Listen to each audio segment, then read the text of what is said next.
Hi friends. आप में से बहुत सारे लोग ओपिनियंस बनाते होंगे लोगों के बारे में। ओपिनियंस में बहुत सारी चीज़ें ऐसी होती होंगी जिसमें आप उनको जज कर देते होंगे कि वो एक अच्छा इंसान है, वो अच्छा इंसान नहीं है। इसको ऐसा करना चाहिए था, इसको ऐसा नहीं करना चाहिए था। हाँ, ये ऐसे काम करती है, अरे ये तो बहुत गलत बात है। पता है इसने ऐसा किया, I don't like this person. मतलब ये चीज़ें तो सुबह से शाम बहुत जल्दी हम लोग किसी के लिए भी बोल देते हैं।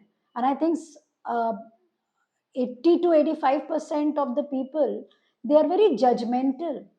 They immediately judge the people. अच्छा, वो ऐसे कर रही है, वेरी बैड, ऐसे तो नहीं करना चाहिए। हम जब किसी को भी जज कर रहे होते हैं, do we know the complete story? क्या हम वाकई जानते हैं जो भी कोई भी कुछ भी कर रहा है, क्यों कर रहा है, उसके पीछे का उसका क्या ऑब्जेक्टिव है, उसने उस काम को क्यों किया, कैसे किया, किस परिस्थिति में किया? हम नहीं जानते हैं।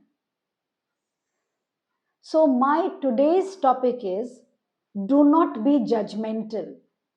Don't judge anybody, because we are nobody here to judge anyone else. We are only here for our soul journey. हम सिर्फ अपनी सोल जर्नी को पूरा करने के लिए यहाँ आए हुए हैं, दूसरों को जज करने के लिए नहीं।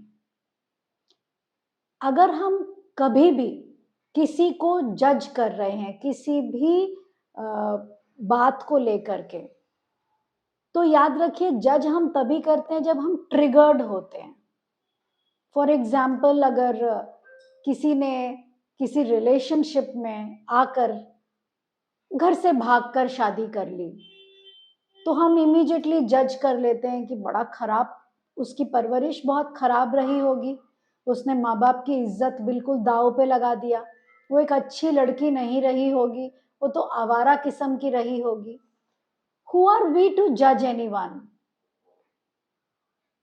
उस इंसान ने जो भी कुछ किया वॉज मेकिंग हर और हिम हैप्पी। उसने अपने आप को प्राथमिकता दी, उसने अपनी लाइफ को प्राथमिकता दी, अपनी खुशियों को प्राथमिकता दी और उसने डिसीजंस लिया।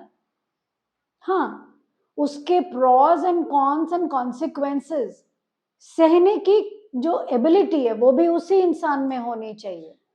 दूसरों को कभी भी अपने जजमेंट्स की वजह से आप आंक नहीं सकते हैं और आंकना भी नहीं चाहिए।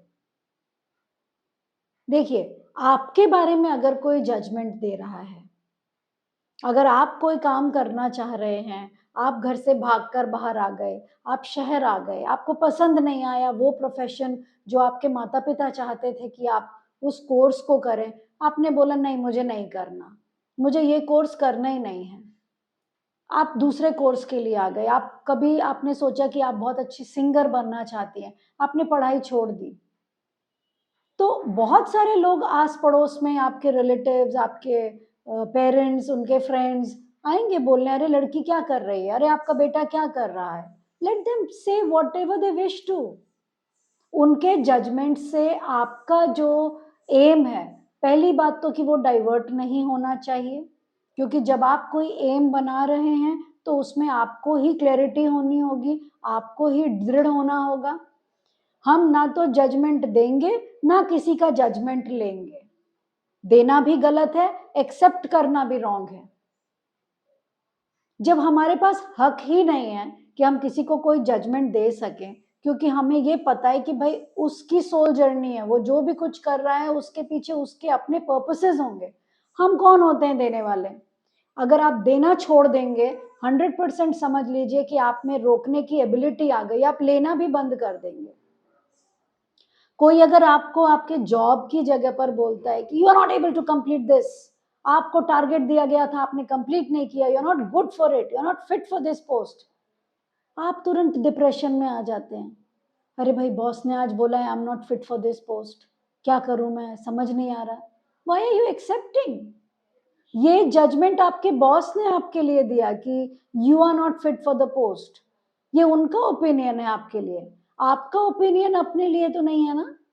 तो आपको उस समय उनको जवाब देना कि नहीं नहीं आई am absolutely fit for the post, वो गलत है। लेकिन आप अपने अंदर तो बोल सकते हैं कि it's okay, no problem, it's his opinion, I feel I am absolutely fit for the post and I will show and I will prove it that I am fit. ये चीजें आपके अंदर आनी है ना। कोई आपको तकलीफ दे रहा है, कोई आपके लिए जज कर रहा है, आप उस जजमेंट को लेकर बैठे हैं पूरे दिन दुखी, आप एवरी टाइम उसी चीज को सोचे जा रहे हैं, सोचे जा रहे हैं। भाई, लोग तो होते ही हैं आपके आगे बढ़ने के लिए, आपके रास्तों में रोड़े खड़े करने के लिए, हमेशा रेडी। वो आपको जजमेंट देंगे, वो आपके लिए ओपिनियंस रखेंगे, वो आपका कभी अच्छा नहीं सोचेंगे। So what, it's all up to you, how much are you taking, how much are you accepting, ये सब आपके ऊपर है। Don't have to sit in the opinions and don't have to sit on the judgments of others. दूसरों के judgements ना तो आपकी जिंदगी बना सकते हैं ना बिगाड़ सकते हैं, क्योंकि you are the destiny maker of your own life. आपकी जिंदगी के रचयिता आप हैं, आप ही अपनी लाइफ बना सकते हैं। तो जब बना आप सकते हैं तो डिस्ट्रॉय भी आप ही कर सकते हैं, कोई और आकर के आपकी जिंदगी को डिस्ट्रॉय नहीं कर सकता है। एबिलिटी आपके अंदर होनी चाहिए। आप अपने इस एम्बिशन में या आप अपने जिस भी वजह से बहुत ज़्यादा सॉट आफ्टर हो गए हैं, लोग आपके पीछे पड़ गए हैं, ऑब्वियसली आप आगे बढ़ रहे होंगे तो लोग तो पीछे पड़ेंगे ही। लोग हमेशा दौड़ने वाले के ही पीछे पड़ते हैं। आप आगे हैं तभी लोग आपके पीछे हैं। पीछे वाले लोग आगे जाएंगे तो आप उनके पीछे जाएंगे, लेकिन जो आपके पीछे पड़े हैं वो तभी पीछे पड़े बिकॉज आप उनसे आगे हैं। तो माय डियर फ्रेंड्स, अपना रास्ता आप चूज कीजिए, उस रास्ते पर चलने के जो स्ट्रेंथ्स हैं आप डिसाइड कीजिए, अपने रास्ते पर चलने के वजह को क्लेरिफाई अपने आप को आप कीजिए, दूसरों को बोलने दीजिए। You can not stop anyone, आप किसी को नहीं रोक सकते हैं उनके ओपिनियंस देने की, जो भी उनके वेज हैं, जिस भी तरीके से वो आपको रोकना चाहते हैं बोलने दीजिए। You don't have to be affected at all. कभी भी कोई आपके पास भी आए और आपको बताए भी कि दूसरे इंसान ने आपके लिए क्या बोला, इमीडिएटली से आई डोंट एक्सेप्ट, ये बोलना स्टार्ट करिए। आपको समझ आने लग जाएगा कि जैसे ही आपने अपना हाथ आगे करके बोला आई डू नॉट एक्सेप्ट, उसके जजमेंट्स, उसके ओपिनियन उसी समय रिफ्लेक्ट होके उसके पास वापस चले जाते हैं। आप अपने ऑरा के अंदर सिर्फ पॉजिटिव लोगों को ही एंटर करने दीजिए, टॉक्सिक लोगों को बिल्कुल एंटर करने मत दीजिए। Try to be absolutely free for moving towards your aim and getting undeviated energies to be focused on your own path. Thank you so much for joining with me. मेरे साथ हमेशा जुड़े रहने के लिए मेरे चैनल को सब्सक्राइब करना ना भूलें, बेल आइकॉन दबाना ना भूलें और हमेशा मेरे साथ जुड़े रहें। Thank you so much.